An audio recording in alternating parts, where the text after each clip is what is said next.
The next trick that I'm going to teach you today is called the chip twirl. And this trick looks like this. You can do it with one hand, you can do it with two hands, you can do it without looking, you can do it slow, you can do it fast. Either way, it's up to you.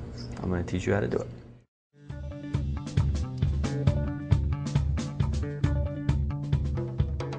As far as difficulty, it's not that difficult, but it will take a little bit of practice.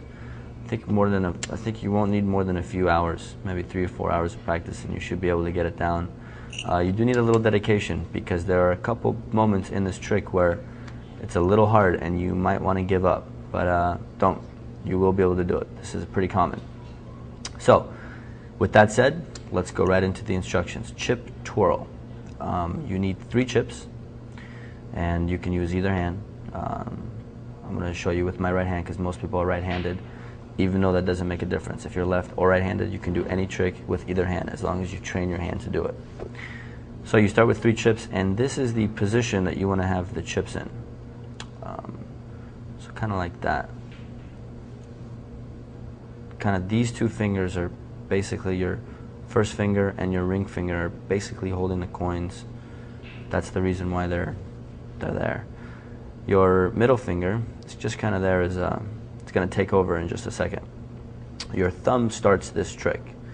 What happens is you take the first and the third chip going from this side, you pull those up. Now this part is going to be a little difficult. You're going to get discouraged, but just keep practicing. You will be able to do it.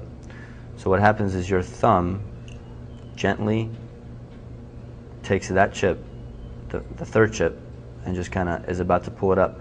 As soon as you release that chip and you can feel it coming up, you also grab the first chip, just like that.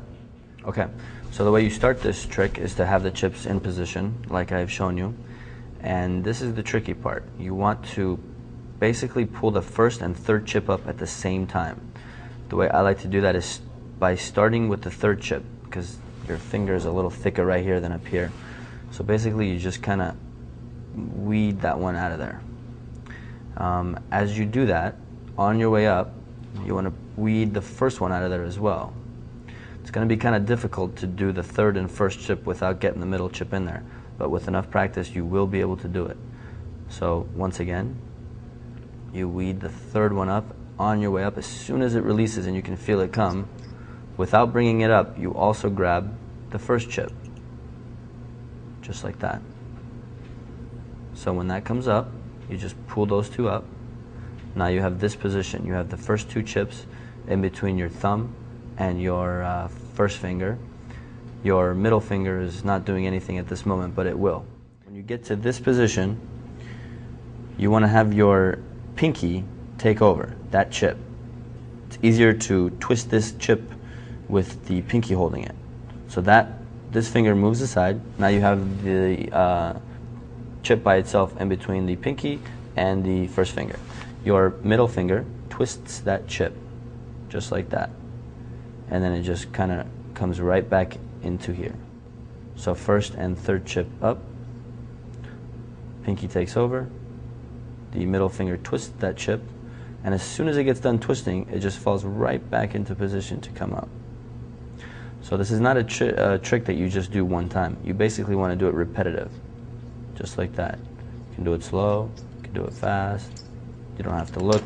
Eventually your fingers will be trained to the point that you never have to look at any chip trick that you do. You just keep doing it. I'm going to show you what it looks like with both fingers. It's just the same thing with both hands.